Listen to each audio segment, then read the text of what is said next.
Hi అండి, అందరికీ welcome back to my channel. నేను మీ వైజాగ్ పిల్ల.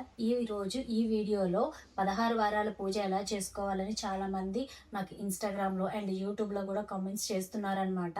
వాళ్ళందరికీ నేను రిప్లై ఇవ్వలేకపోయాను. కొంచెము బిజీ ఉన్నాను. అంటే బిజీ అంటే కామెంట్స్ చూసినంత రిప్లై ఇవ్వలేనంత కాదు.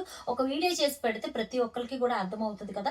వీడియో చూసినట్టయితే ప్రతి ఒక్కరికి కూడా తెలుస్తుంది. అంటే డౌట్స్ ఉన్న వాళ్ళు, డౌట్స్ అడుగుతున్న వాళ్ళకి కూడా కొంచెం క్లారిఫై వస్తుంది అని చెప్పి ఇవ్వలేదు. ఈ వీడియోలో అయితే 16 వారాల పూజ, వారాహి అమ్మ పూజ చేసుకోవచ్చా, చేయకూడదా, ఎప్పుడు చేయొచ్చు అండ్ ఎలా చేసుకోవాలనేది ఈ వీడియోలో క్లియర్గా చెప్తున్నాను.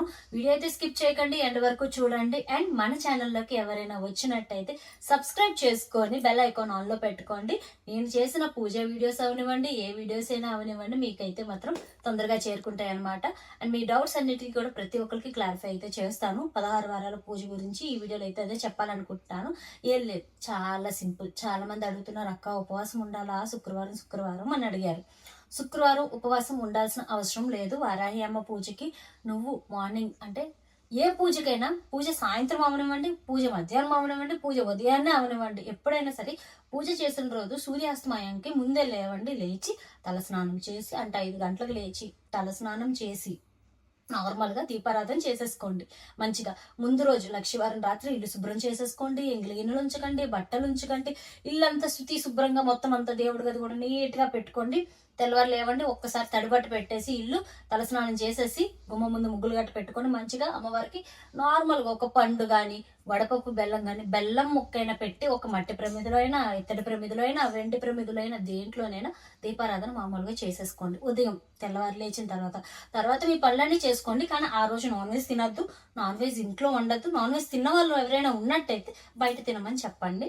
అండ్ ఇంట్లో వండకండి, ఎందుకంటే మీరే ప్రిపేర్ చేయాలి కదా. వారాహి అమ్మ అంటే తెలిసిందే కదా, కొంచెం స్ట్రాంగెస్ట్ దేవత అనమాట.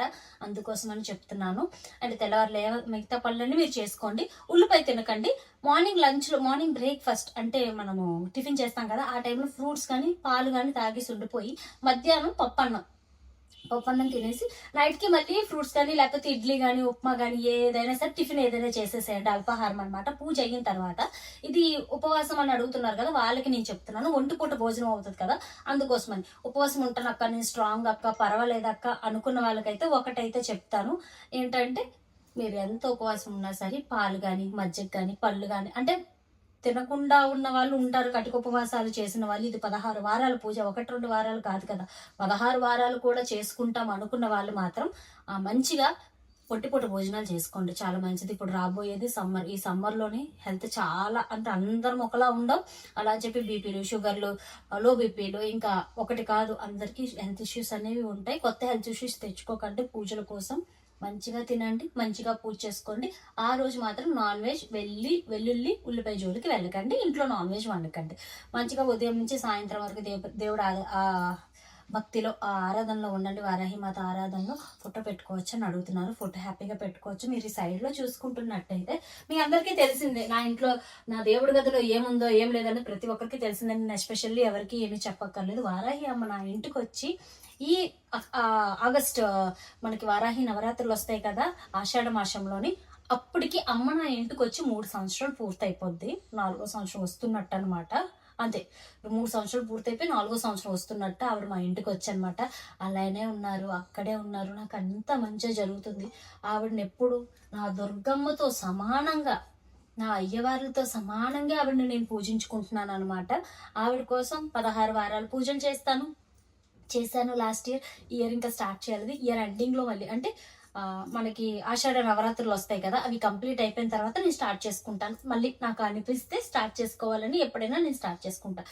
ఈ రోజు మంచిది, ఆ రోజు మంచిది, అమావాస్య, ఏకాదశి, ఇంకా చాలా మందికి చాలా ఉంటాయి కదా. అమావాస్య అక్క చేయొచ్చా చేయకూడదా, ఏకాదశి అక్క చేయొచ్చా చేయకూడదు, ద్వాదశి.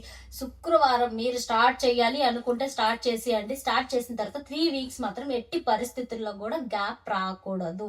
గ్యాప్ ఇఫ్ ఇన్ కేస్ వచ్చింది అంటే you can start the first, అంటే మళ్ళీ ఫస్ట్ నుంచి మీరు స్టార్ట్ చేయాలన్నమాట. మొదటి వారం నుంచే. మళ్ళీ 3 వారాలు అయిన తర్వాత ఒక వారం గ్యాప్ వచ్చింది అనుకోండి, పర్వాలేదు. 2 వారాలు గ్యాప్ వచ్చింది అనుకోండి, పర్లేదు. 3వ వారం గ్యాప్ వచ్చిందంటే మళ్ళీ మొదటి నుంచి చేయాలి. అంటే ఒక వారం గ్యాప్ వచ్చిన తర్వాత, ఒక వారం చేసిన తర్వాత 3 వారాలు కంటిన్యూగా చేయాలి. మళ్ళీ డేట్స్ అవి ఉంటాయి కదా మన లేడీస్కి, ఆ డేట్ కూడా కంప్లీట్ అయిపోయింది. నెక్స్ట్ వీక్ నుంచి మళ్ళీ స్టార్ట్ చేసేసుకోండి. అలా 16 వీక్స్ 16 వీక్స్ కూడా కంద దీపం పెట్టుకోవాలి. నైట్ అమ్మవారికి ప్రతి శుక్రవారం పీఠం పెట్టుకోవాలి. మళ్ళీ సాయంత్రం తలస్నానం చేసి పీఠం పెట్టి పీఠం మీద బియ్యం పోసి ఎర్ర క్లాత్ పెట్టి అమ్మవారి ఫోటో పెట్టుకోండి. విగ్రహం అయితే నేను ఎవరికి కూడా నో అనే చెప్తాను. విగ్రహం పెట్టుకున్నట్టయితే అమ్మవారి ప్రతిమ అయితే పెట్టుకుంటామో కొంచెం నియమ నిష్ఠలు ఇంకా ఎక్కువ ఉంటాయి కాబట్టి విగ్రహం అయితే అందరికీ నో అని చెప్తాను. ఇలా నాలాగా దేవుడు గది సపరేట్ ఉంటే మీకు పర్వాలేదు అనుకుంటే కొనుక్కోండి, లేకపోతే చిన్న ఫోటో పెట్టుకున్నా చాలు. పెద్ద ఫోటోలు కూడా అక్కర్లేదు, ఆ సైజ్ అయినా పర్లేదు. అంతకన్నా స్మాల్ సైజ్ నా దేవుడి గదిలో ఆల్రెడీ ఉన్నాయి చూడండి, మామూలువి రాములు వారు వాళ్ళందరూ ఆ సైజు. చిన్న సైజ్ 50 రూపీస్ 60 రూపీస్ ఉంటుంది కదా, అంత ఫోటో పెట్టుకున్నా చాలు. అమ్మవారి చీర గ్రీన్ కలర్ కానీ రెడ్ కలర్ కానీ ఉన్న ఫోటో అయితే మంచిదన్నమాట. అది పెట్టుకోండి. మంచిగా పీఠం పెట్టుకోండి. ఎర్ర ఫ్లవర్స్ మందారాలు కానీ రెడ్ రోజెస్ కానీ కనకాంబరాల మాల పెట్టుకొని అమ్మవారికి, రెడ్ అంటే ఆవిడకి ఇష్టం కాబట్టి అవి పెట్టుకొని మంచిగా అలంకరించుకొని ఏమంటారు ఎర్రదుంపలు, పోమగ్రానెట్, పానకం మెయిన్ ఈ 3 మాత్రం అమ్మవారికి పెట్టవలసిన నైవేద్యాలు. ప్రతి శుక్రవారం రాత్రి ఎర్రదుంపలు అండ్ ఏమంటారు కందదీపం, పానకం అండ్ పోమగ్రానెట్, దాలింపండు 3 కూడా పెట్టండి. ఎర్రదుంపలు ఉడికించిన తర్వాత చిన్న స్మాష్ చేయండి. అంటే ఇలా దుంప ఇలా ఉంటుంది కదా, పైన ఇలా నొక్కామనుకోండి అది చిన్న విచ్చుకుంటుంది అనమాట. సాఫ్ట్ గా బాయిల్ అయిపోతే ఇలా విచ్చుకుంటుంది కదా, అలా స్మాష్ చేసి అమ్మవారికి పెట్టండి. పొమగ్రానెట్ అలా కాయల్లా పెట్టేకండి. 4 వైపులు 4 గంటలు పెడితే ఇలా ఫ్లవర్ లాగా ఇలా ఓపెన్ అవుతుంది కదా, అలా ఓపెన్ చేసి ఇత్తడి దాంట్లో పెట్టండి. అమ్మవారి దగ్గర ఎట్టి పరిస్థితుల్లో కూడా స్టీల్ వాడకండి, అయితే గాజు వాడండి. అంటే సామాన్లు దేవుడికి ముందు మనం పెట్టుకుని, లేకపోతే బ్రాస్ అంటే ఇత్తడి సామాన్లు వాడుకోండి. అమ్మవారికి నైవేద్యం పెట్టడమే కానీ దీపం పెట్టిందే కానీ ఏదైనా. బియ్యం పోయండి ఒక ప్లేట్లో, మంచిగా పసుపు కుంకుమ అక్షంతలు వేయండి. ఇన్ని బియ్యం పోసేసి దాని మీద కందకి హోల్ చేసామంటే శుభ్రంగా కడిగేసుకొని పసుపు కుంకుమ బొట్లు పెట్టేసుకొని కందకి హోల్ చేసి నువ్వుల నూనె కానీ నెయ్యి కానీ కొబ్బరి నూనె కానీ ఏదైనా పర్వాలేదు. దీపం నూనె అమ్ముతారు కదా షాప్లో, ఆ నూనెైనా పర్లేదు. ఎర్ర ఒత్తులు 3 దిక్కులుగా వెలిగించి అమ్మవారికి కంద దీపం అయితే పెట్టుకుంటాం అనమాట. ఆ బియ్యము ఆ కంద ఏం చేయాలి అని అడుగుతున్నారు చాలా మంది. బియ్యము అన్నం వండేసుకోవచ్చు, కంద వచ్చేసరికి కూర వండుకోవచ్చు. మేము వండుకోలేము, తినము, ఎందుకంటే కంద దురద పెడుతుంది, అందరికీ పడదు, వండుకోవడం కూడా చాలా మందికి రాదు. అలాంటి వాళ్ళు తీసుకెళ్ళి ఆవు పెట్టేయండి, లేదంటే గంగులో కలిపేయండి, నో ఇష్యూ, పర్వాలేదు. ఎవరు నడిచే తోవలో మాత్రం పాడేయకండి, తీసుకెళ్ళి గంగులో కలపండి. లేదు అంటే ఆవుకు పెట్టేయండి, ఆవు తినేస్తుంది. ఆ బియ్యం మీరు నార్మల్గా అన్నం వండేసుకోవచ్చు అనమాట, ఏం కాదు. అన్న బియ్యం ఎప్పుడు కూడా పరబ్రహ్మ స్వరూపం, అందుకోసం అని చెప్పి అసలు వేస్ట్ చేయకండి.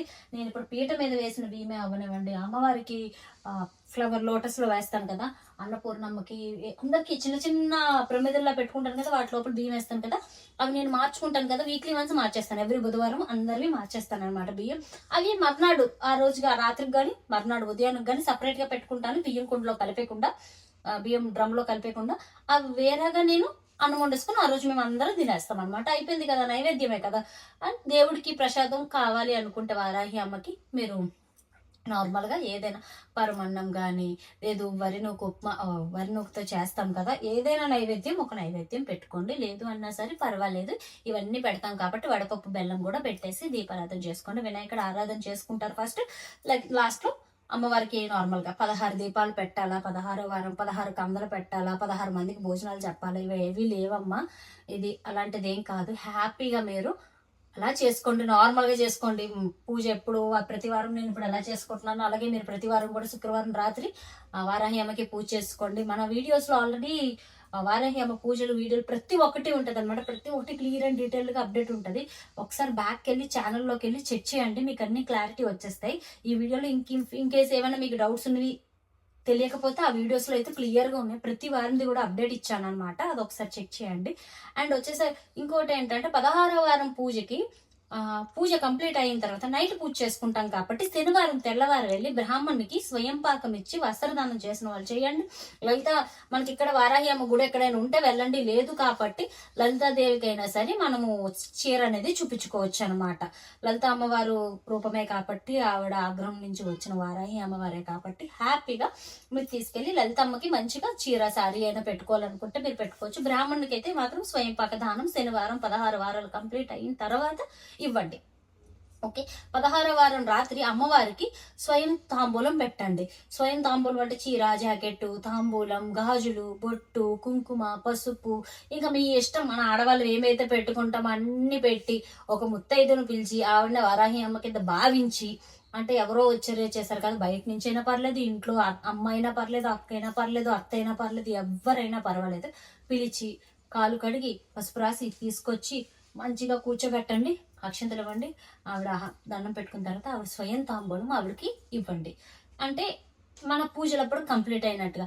16 వారాలు చేయాలని రూల్ లేదు. 16, 9, 5, 3 వారాల పూజ కూడా చేసుకోవచ్చు. మన ఓపిక, మన ఇది మీకు బాగుంది 3 వారాలు చేశాక అనుకుంటే 4వ వారం నుంచి మీరు ఇంకా కంటిన్యూ చేసుకోండి. లేదు అనుకుంటారా, హ్యాపీగా 3 వారాలు చేసి ఆగిపోండి. 3వ వారం ఇప్పుడు ఎలా చెప్పానో అలాగే స్వయంపాక దానం, అమ్మవారికి సంపూర్ణ తాంబూలం అన్నీ పెట్టుకోండి.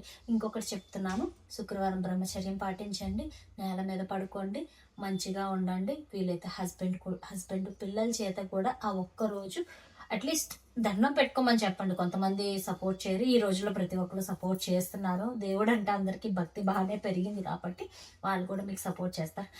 వాళ్ళు చెయ్యను అనుకున్న మనం 2 పూజలు చేశాక వాళ్ళకి వచ్చిన రిజల్ట్ చూసాక వాళ్ళే చేస్తారనమాట మంచిగా.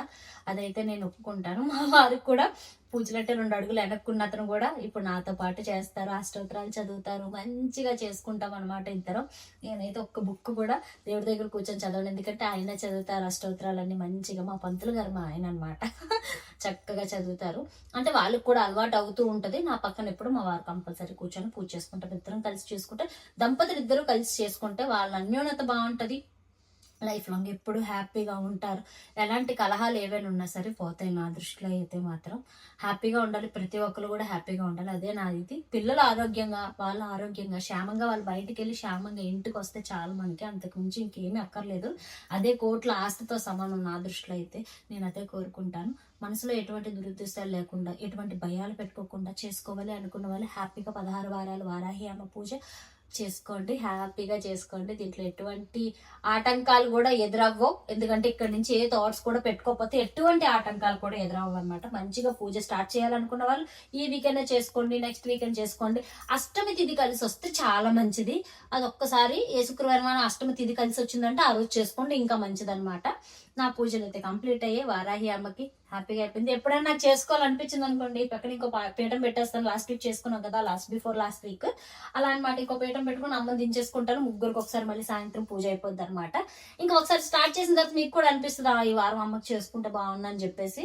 కానీ ఒకసారి చెయ్యాలి అనుకున్న వాళ్ళు, ఎవరిని చెయ్యండి అని నేను చెప్పట్లేదు, చెయ్యాలి అనుకుంటున్న వాళ్ళకి హ్యాపీగా మనసులో భయాలన్నీ వదిలేసుకొని హ్యాపీగా స్టార్ట్ చేసుకోండి. అండ్ ఈ వీడియో మీకు నచ్చింది అనుకుంటున్నాను, అండ్ మీరు అడిగిన డౌట్స్ అన్నిటికీ కూడా క్లారిఫై వచ్చింది అనుకుంటున్నాను. అండ్ మన ఛానల్కి ఎవరైతే వచ్చారో సబ్స్క్రైబ్ చేసుకొని మీ వైజాగ్ పిల్లని ఇంకొంచెం ముందుకు నడిపించండి. వీడియో చూస్తున్నారు కానీ ఎవరు సబ్స్క్రైబ్ చేయట్లేదు, అందుకోసమని మర్చిపోకుండా సబ్స్క్రైబ్ చేసుకొని బెల్ ఐకాన్ ఆన్ లో పెట్టుకోండి. నేను చేసిన వీడియోస్ అవనివ్వండి, ఏమైనా అప్డేట్స్ మీకు రావాలన్నా తొందరగా వచ్చేస్తాయి అనమాట. ఈ రోజు పూజ అయితే ఇలా జరిగింది. శుక్రవారం పూజ చాలా బాగా, చాలా అందంగా, చాలా నిండుగా జరిగింది అనమాట. నాకైతే చాలా హ్యాపీగా ఉంది. మీ అందరితో ఇలాగా ఇంకా ఇంకా ఇంకా ఇంకా నాకు ఒక 1,00,000 పైన ఫ్యామిలీ అయితే వచ్చింది యూట్యూబ్ లో. అండ్ ఇంకా పెద్ద ఫ్యామిలీ చేసుకోవాలని నాకు ఉంది అనమాట. మీ అందరి సపోర్ట్ ఎప్పుడు నాకు ఇలానే ఉంటది అనుకుంటున్నాను. నేను మీ వైజాగ్ పిల్ల.